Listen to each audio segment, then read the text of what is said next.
So here you're a gamer, but also you have a full-time job. Let me tell you my top 3 tips on how to balance work life and gaming. Now, tip number 1 is something that maybe some of you won't really like to hear, but it's what I think is one of the best things to do in this case. And that is actually doing work. Go to work when you sign in, whatever the case may be. Make sure that you're efficient and you absolutely complete everything you need to do for that day. Now, why is that? I'm a firm believer that if I give it my all at work and I complete everything that I can possibly can for the day, and I don't leave anything for tomorrow, I wasn't slacking off, I did everything in my power to be as efficient as possible at work. That means that when I go back home and it's time for a sick gaming session, I don't need to worry about anything. Now, true, in some cases, depending on your job, there might be some leftover stress. There might be something that you worry about in the upcoming day, week, month, whatever. But making sure that you've given it your all is going to help you be a little bit more relaxed, because at the end of the day, we're all human. We can only do so much.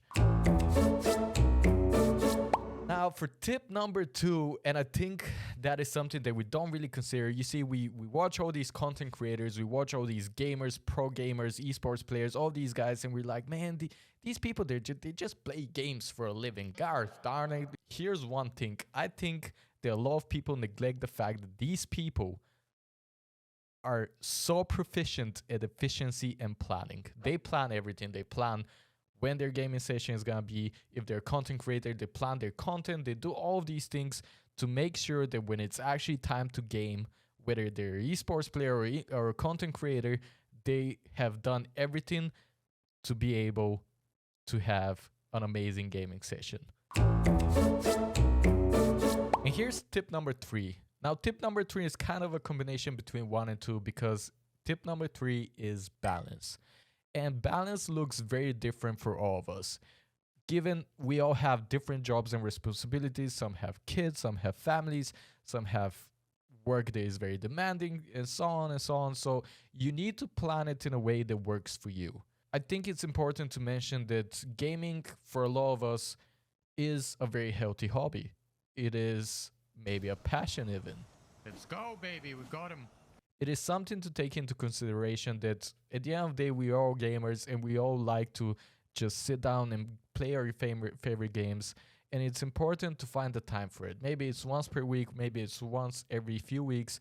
It really depends on your own schedule. Truly try and find the balance. Try and find what works for you. And hopefully these tips really help you to understand how you can actually fit in a gaming session. Maybe it's not as long as you wanted initially, but I mean, for us gamers, we all know, as much as we can game, we show game. So that's pretty much it for my 3 tips on how to balance work life and gaming. Thanks so much for watching this video, guys. I appreciate you. Hopefully you did enjoy it. Again, as I've ended all of these videos, if you're still watching, I really thank you from the bottom of my heart. And if you have any advice on how to improve my content, any ideas for future videos, please comment down below and let me know. I'll make sure to schedule it, because, you know, work-life balance. Anyway, I appreciate you. Above everything else, staying perfect. I'll catch you in the next one.